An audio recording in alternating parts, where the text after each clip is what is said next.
Stephen A. on ESPN Radio. 29 ESPN is over. Good. 66729-3776. Ladies and gentlemen, it is my honor and privilege to have my next guest on the line right now. He is a 5-time champion, one of the greatest players in NBA history, a perennial all-star, the third leading scorer in the history. Assuming he's there, right? Oh, the one and only Kobe Bryant is on the line with us right now. Big time, what's going on, man? How you doing? Oh, I'm doing good, my man. How you doing? Welcome back. I appreciate it, man. Always appreciate you looking out for me, man. Well, first things first, man. I want to know how it feels to be 38 years old and retired. I want to know how that feels. I will never know. But how does it feel to be 38 years old and retired? Well, I mean, it's a great feeling. Like right now, if you hear some cooing in the background, it's because I'm holding little Bianca in my arms right now, man. So, but it's fantastic, man. You get a chance to just relax and kind of go about your, kind of create your own schedule. So it's been great. You know, it's interesting because I found myself thinking so often about what a life like Kobe Bryant was going to be like once you retired, because you hear so often about guys stepping away from the game and it being a struggle. I don't know if I've ever seen anybody as comfortable with their career coming to an end as you have been. You got this whole thing, Canvas, special new content, you know, this initiative you did in concert with ABC and ESPN. I want you to talk to me about what you're doing with that and some of the other things that you've got planned down the line, my man. Well, I mean, it's been years of hard work and trying to figure out what comes next. You know, it wasn't easy. You know, it was starting from the age of 20, 21 years old. I started kind of dabbling into different things and seeing what's going to cost me, what appeals to me. Because the hardest thing is, after you play basketball for so many years, the trick is finding something that you love to do as much as playing basketball or just as passionate about. And for me, it was storytelling. And so, as you know, your storytelling can take so many different forms. So what I tried to do is create this series called Canvas, with ABC and ESPN, to try to see if we can kind of put a different light on the information and the content that we're providing our viewers, and young basketball players out there in the world. How can we put something together that's entertaining, that kind of falls somewhat of a thread of a narrative, but you're getting really detailed information, but in a very entertaining way. You know, it's interesting, Kobe, you bring that up because as somebody like myself and others talking about the game of basketball, obviously we don't know it like you do.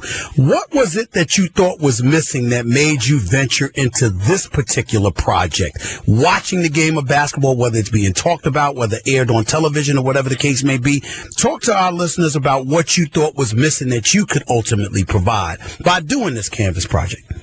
Well, I think the strengths that present themselves for what you guys do is the ability to debate and to discuss, right? When you're sitting in the forum, you have the opportunity to debate and discuss strategic decisions, personnel decisions, and things of that sort. Right. But if you spent an entire show simply looking at screen and roll coverage or looking at the angle of a screen or looking at timing of a move or studying a player's patterns, nobody's going to sit around and watch that. You know what I'm saying? So it's more entertaining to hear people debate back and forth than it is to sit down and really evaluate and break down the schematics of things.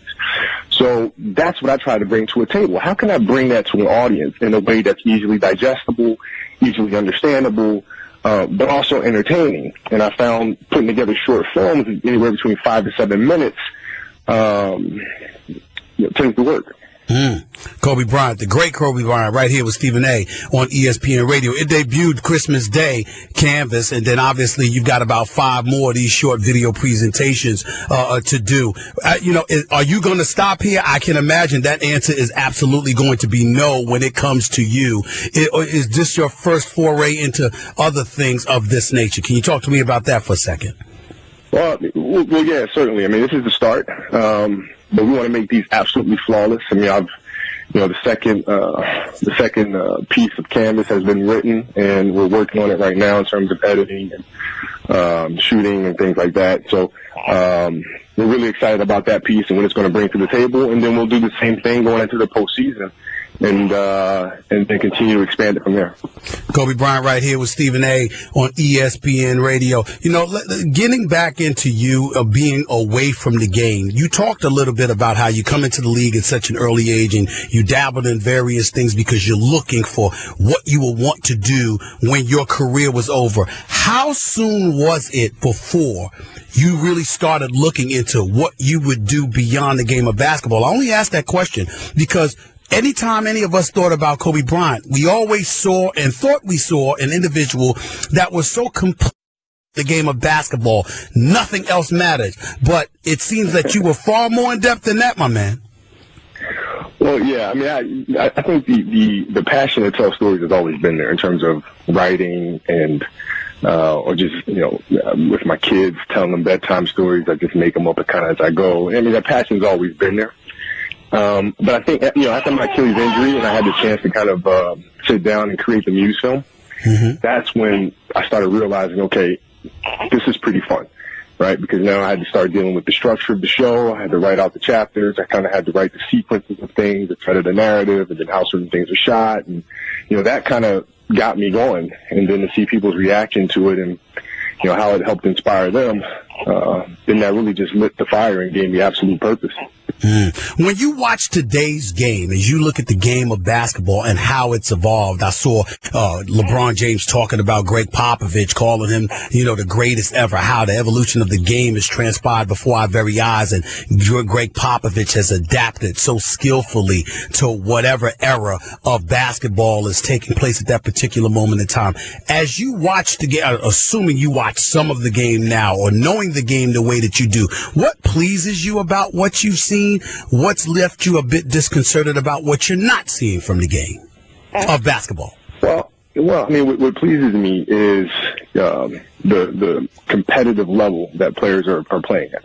You know, we went through an era there where, you know, it seemed like the players were more interested in being friends with each other than they were in really competing with each other at a high level. Now, not so much. I mean, these guys are really going after it, and I think it's fun for the fans to watch. I think it's great for the game to understand that there's a certain competitive intensity there where, you know, guys don't like each other and they say they don't like each other, and it's completely fine with that. Yeah. And then on the other side of that, I think the skill of the level of the game has been eroding, and I'd like to see that level get back up to where it once was. You know, that means players being able to handle the ball left hand, right hand, be able to finish with the left hand and right hand, making passes with the left hand and the right hand, having proper footwork defensively, you know, being able to handle the post as well as defend on the perimeter. I mean, just kind of the basic things that I think we're failing our children that are coming up because we're not teaching them these things. We're just teaching the most athletic people in the gym to run and dunk. And I like to see that level pick back up. Well, you say all of that, and you know, you've got this Canvas project in concert with ABC and ESPN, and you're teaching the game of basketball, and you talk about teaching it with video presentations and creative things of that nature. How come Kobe Bryant? How come we haven't heard about the aspiration of Kobe Bryant, the coach, Kobe Bryant, the president, Kobe Bryant, Kobe Bryant, the owner? How come we haven't heard more about that? Well, I mean, my passion really lies in teaching and figuring out how to do that in a way where I can reach as many kids as possible. So if I went out and coached a team of 15 kids, yeah, I mean, I can teach to 15, yes, but if I can do it in, you know, through narrative, through story, and this way more kids can watch it around the world and learn a high level of the game, then I feel like I'm coaching more and sharing more of myself to, you know, the things that I've learned to the masses. The great Kobe Bryant. Do it through story. Gotcha. I call it coaching through content. I feel you. The great Kobe Bryant right here with Stephen A. on ESPN Radio. Before I let you get on out of here, just a few more questions. First of all, have you had any opportunities? Have you taken any opportunities to watch your Los Angeles Lakers? A little bit. I've seen about a handful of games. Not too much, but I've been able to catch about a handful. How have you felt about them, and how are you feeling about Luke Walton?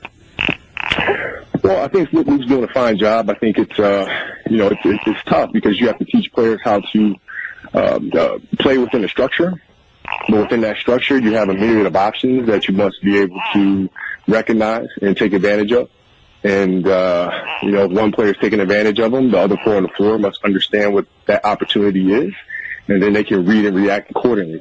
And it's very difficult to teach that to a group of young guys so fast. So I think patience is the key word here. But isn't it a situation, because we're talking about the L.A. market, because we're talking about purple and gold, because we're talking about an era that's following Kobe Bryant, who walked into one arena after another and filled seats because everybody wanted to see that dude play? Isn't it true that the Lakers need something like that? You know, when you think Lakers, you think stars, you know, Hollywood and everything like that. Isn't it true that they need something like that in order to resurrect themselves to an era, let's say that's similar to what you and others helped establish? Well, I mean, sure. I mean, it certainly helps the game, right, to have a marquee player in Los Angeles. Now, you know, that player can come in a myriad of ways. It can come in through free agency, can come through trade, or can come from one of the young players that we have there that grow up into being that. But it's certainly true that, yeah, I mean, the star kind of drives the market. But it'll happen. It'll happen.